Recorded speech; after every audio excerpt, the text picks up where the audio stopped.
hours. Kamano. Aina Ben. Adoma medo matin. Jim be wacho mana kare. To chutho to report ma kawuono ne. Ok en mana ni mar chudo kende.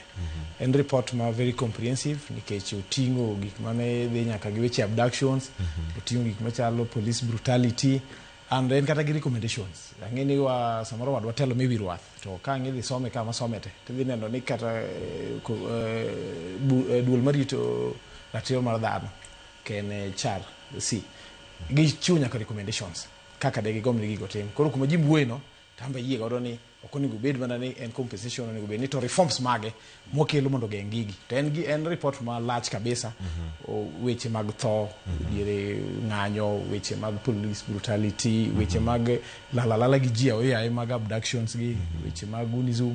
En report ma iye lach kabisa. Angango sekeli ang' nene. To Ben, gine timre kinde ma odong' ma ndalo 10. Report igolo kawuono, ndalo 10 timo rapar kata anniversary mano mar June 25th. Gino mano timore pacho ka higa mar 2024 kane joma tin nuogo ka kwedo paro moporo mano paro mar chik mano miyo jodo monjo nyaka od bura ma pacho ka oganda matin no weto ngima gi mathoth ahinya.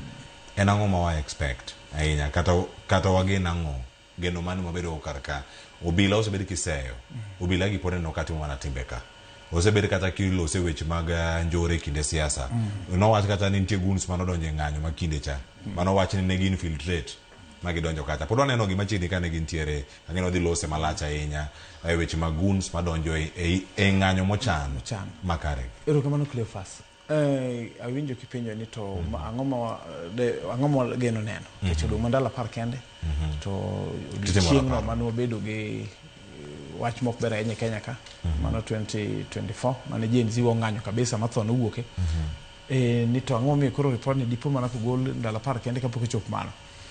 Adwa wacho kama rapar mar jogo matindo manowito ngimagi to en gino adier monego bed ni wan jo Kenya duto en gima letnwa kendo onego bed ni wawuok ma wachung' kodgi gi familia ma jogegi nolal ahinya to joma tindo gi.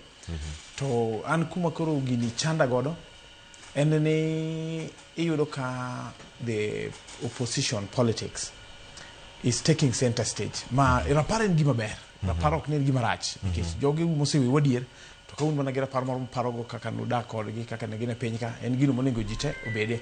To koro gima chanda ne yudo ka sani opposition politics odonje iye ma jogo mane mago sirikal ma waneno gi TV kineno ka giluongo ji ni mondo wuogo ka wach rapar ne to giluongo gi sauti moro moko chal sauti mar kelo kwe, ochalo sauti mar incitement.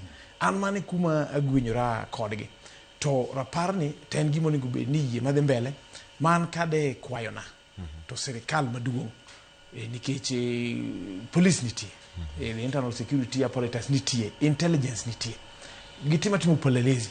Kopo ni jok maluongo rapar ni oyud ni en mar kelo ng'anyo kendo madipo kelo hinyruok kata mar kelo incitement politically to en gino monego maybe ogeng'. To kopo ni intelligence miyogi ni onge wach moro iye en mana rapar mar jogo mano ni adier to police owuon gi sirikal mamalo monego bed ni wuok oko malach ma kata mana jok mabiro wuok oko omigi arita makare. To Ben onge ng'adhi ge ng'anyo gi paro mano mar wito ngima. Yes. Bendo mi kibaje ni obila mantiere karkae mantiere piny Kenya ma bendo segol report gi mopogore opogore ok osebedo kata chenro gi makare mano are kata ng'anyo mopogore opogore ka Raila Amolo Odinga pod ngima ne ntiere ndara oganda moko bende wito ngima gi mano kan mosruok ma kama